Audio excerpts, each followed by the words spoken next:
I also learned that like people, I guess the biggest lesson I learned was that like there's not just one way of being. Well, funny enough, I grew up in Washington D.C. and at that time it was considered the murder capital of the world.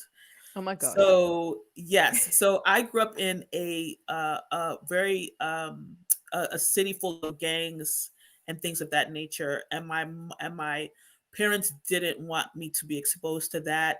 And so my parents wanted us to experience where they came from, which they obviously had fond memories of, and so I learned a different way of being, and I also learned that like people, I guess the biggest lesson I learned was that like there's not just one way of being. Like people, there's people are shaped by their environment.